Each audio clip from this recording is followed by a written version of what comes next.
Hey guys, my name is Ian Reeves. I'm one of the mentors here in the Bridge Group. I'm going to do this week's mentor video, and I wanted to do my video today talking about rental properties, how to analyze them, and what numbers you should be using.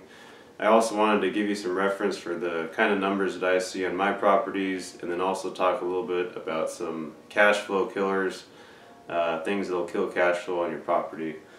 So the first category is going to be income.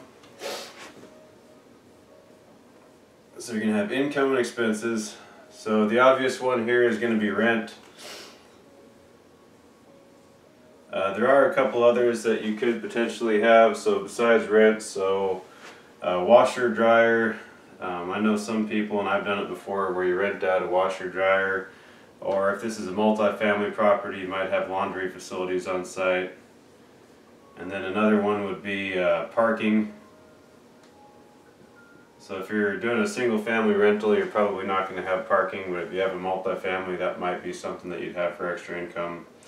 And then pet fees, that's another one that you might have. So those are the most common income categories that I see. So where do you get these numbers? So rent, there's a few places. So when I do a lot of rentals, they're all kind of in the same area, so I have a pretty good feeling for what things are going to rent for just from my other rentals. But when you're first getting started out, you can lean on your property manager. You can use Rent-A-Meter and even Zillow. So if you get online and look in kind of your area and comparable properties, you can get a pretty good feel for what things are renting for. But I would definitely get a good property manager and lean on them for that, because they're going to have lots and lots of units in your areas. One thing that you might be, pay attention to when you're looking at your rent numbers is don't just look at the number, actually click on the property and look at it. So is it updated or is it not updated? You can make quite a bit more rent a lot of times if you have a nicely updated property and you're comparing against properties that maybe haven't been updated in 10, 15 years. There's going to be a pretty significant difference there. So make sure you're looking at like properties with like level of rehab on your rent. The other stuff here, I would definitely talk to your property management about. This is, if you're doing multifamily, then you're going to have to kind of figure out what is reasonable. Washer and dryer, I've had units before where I've rented washer and dryer to them for like $50 a month, something like that. And I'd talk to your PM about pet fees as well. So the next category here is expenses.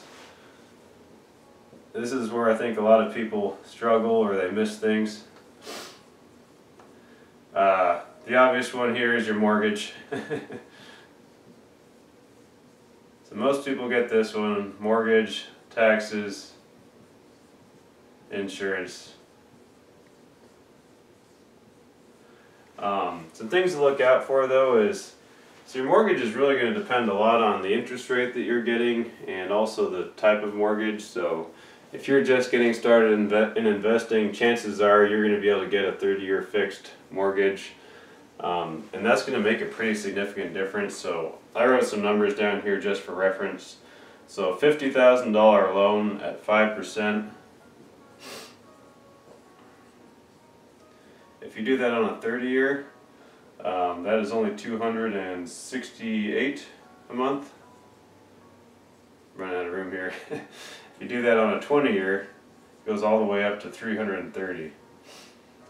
So for me, most of my properties are on 20-year notes, and that's just because I have way more than 10 loans. So I can't get that 30-year fixed anymore, so I'm doing portfolio loans with smaller banks. So I have kind of a mixture of 20 and 25 years, so that makes it a little bit more difficult to cash flow. So you definitely have to get better deals to make the numbers work.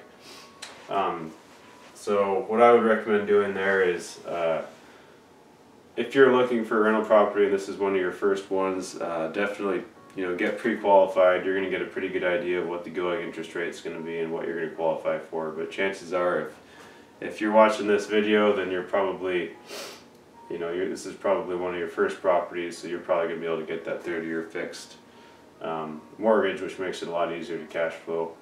Taxes, you can take that right off of the site. So most of my properties are in Jackson County, and you just look on the Jackson County webpage and it'll tell you what they are. So most of my properties are somewhere between $900 and $1,200 annually. So I picked $1,100. I would say that's a pretty typical number, which is $92 a month.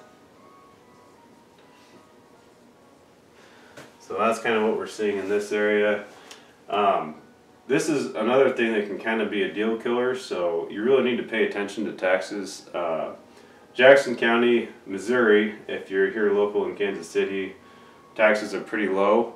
You go to other areas though, like Johnson County, so I have a duplex in Johnson County and my taxes are, I think it's about $3,600 a month for that duplex. So pretty significant difference depending on the part of town that you're in and where you are. Insurance, so that's going to also depend a little bit on what kind of policy you're getting. Are you getting all the bells and whistles on your policy? It also is going to depend on how many properties you have. So when you're like me and you have a lot of rentals, you can do kind of a portfolio program, and you can have multiple rentals on one big portfolio, and that'll actually, so once you have more than 5 properties, that'll actually significantly reduce your insurance costs. But what I'm typically seeing for insurance, this is in my area for a typical single family home, it's going to be on the order of $80 a month here. So if you're not in Kansas City and it's a more expensive home, it's going to be more, but that's kind of what I'm typically seeing. So if I'm just ballparking something, that's usually pretty close to the number that I'm going to use. Next one is vacancy. So this is one that I think people get confused about or miss out completely. So vacancy is basically accounting for lost rent whenever your property is empty. So if you have somebody move out, there's going to be some amount of time between them moving out and getting it re-rented.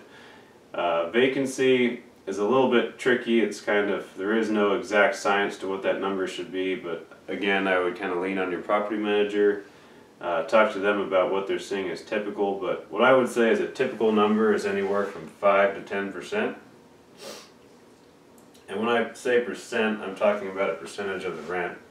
So if your rent is $1,000 a month, then it would be 5% of 1,000. You would count that as an expense towards vacancy. Single families, most of my single families, I'm using closer to 5% vacancy. We have pretty strong demand for rentals here, especially with single families, and the tenants tend to stay a lot longer. So the difference between multifamily and single family here can be pretty significant. So if you own like say a fourplex, for example, those tenants tend to be a lot more transient. They move more often, so you're probably going to have a higher vacancy rate with a multifamily property versus single family. So something else to be aware of. If you're in this area, in an area with strong rental demand and it's a single family home, you can probably use something closer to that 5% there. And then the next one is if you don't want to self-manage property management.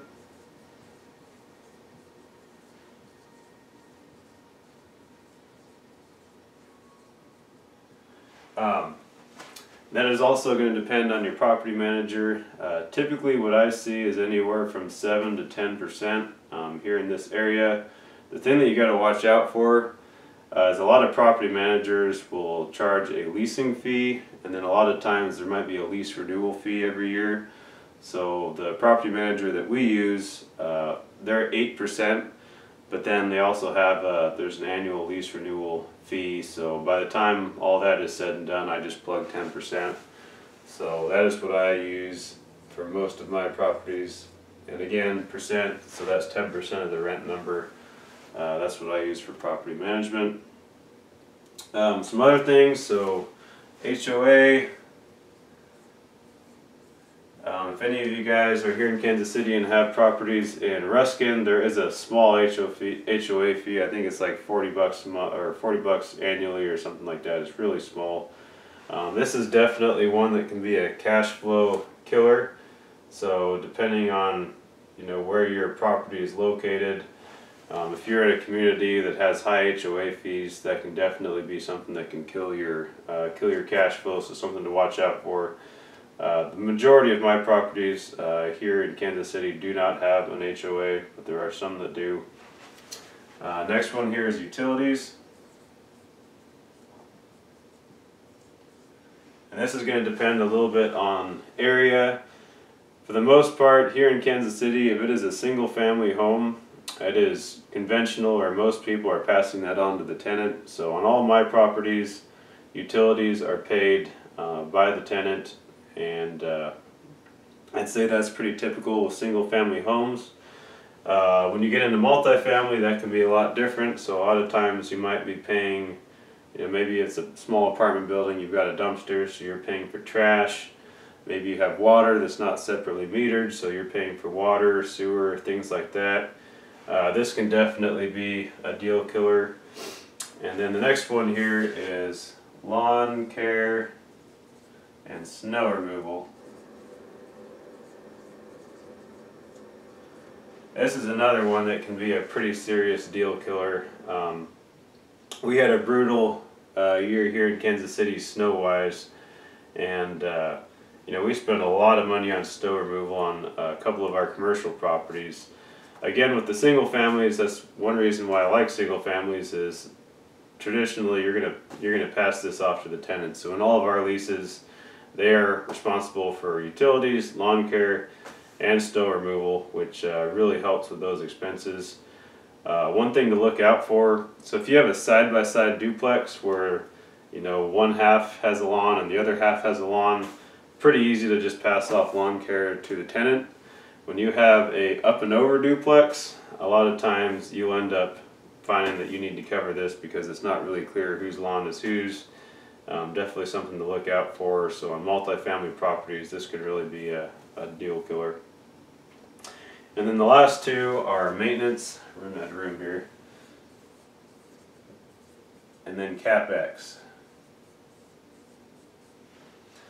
And this is really going to depend a lot on the property. So a lot of people that I talk to kind of look at this as a percentage. So again, like a percentage of the rent, maybe they're using 6 to 12% each or something like that. I look at it as more of a fixed cost, and the reason is, so if you have a a $30,000 rental house that's renting for $500 a month versus a $100,000 rental house that's renting for $1,100 to $1,200.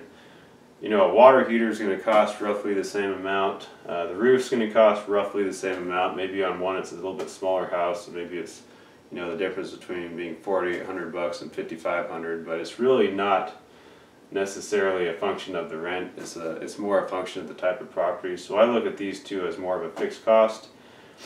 And the other thing, so with maintenance, that's more of a fixed cost. CapEx is really going to depend a lot on the property. So if you bought the property distressed, you rehabbed it, you've replaced everything, the roof, windows, all the major mechanicals, HVAC, and all that stuff is new, then you can really, your CapEx for the next 10 to 20 years is going to be a lot lower versus if you're buying a property that everything is 10 years old plus. So that's definitely something you need to think about when calculating CapEx. Numbers that I typically use, so anywhere from $100 to $200 a month. I would say that's fairly typical for a property that is in good to reasonable shape. Now, if you have a property that the roof only has 3 years left and it's going to cost you $5,000 to replace that roof, then you definitely need to be thinking about that in your CapEx numbers. And there's really more than one way to handle it, so you can count it as an expense and pull it out of your rent. Another thing that you could do is if your property has these expenses coming up, you could just set that off to the side as this is your reserve account that is going to fund that CapEx items as they come up. So that does not necessarily have to come out of your rent. It really depends on what your strategy is. Also, if you hold a property forever, so if you have a 20-year mortgage and you're going to pay that off and just hold on to it forever, or at least passed off to your kids, then that's going to be a lot different versus if you have a brand new rehab property that your plan is to hold for 5 years and then sell off in 1031 exchange. So the amount of money that you need to put away for this is going to depend a little bit on your strategy as well. So for example, one strategy to handle CapEx expenses versus just pulling it out of your rent is, so let's say you buy a property, you've got a significant amount of equity in it. You could actually refinance, in 5 to 10 years, pull some funds out and use some of those funds to rehab the property, to take care of some of the major mechanical stuff. So there's really a lot of different ways to handle that. Yeah, that's really about all I have on that topic. So that really is everything that I wanted to cover today. So if you have any questions about this, feel free to comment below or reach out to me. I would definitely recommend, if you're going to be analyzing a lot of properties, so either use a calculator. So the Bigger Pockets rental property calculator is really good. There's also some free ones. So I found one on calculator.net. It's just a rental property calculator that's completely free. I use that quite often. Or just set up your own spreadsheet, but some way of that allows you to quickly calculate through all of these numbers and figure out your cash flow so that you can do it really efficiently is important. So that is my video for today. Thanks.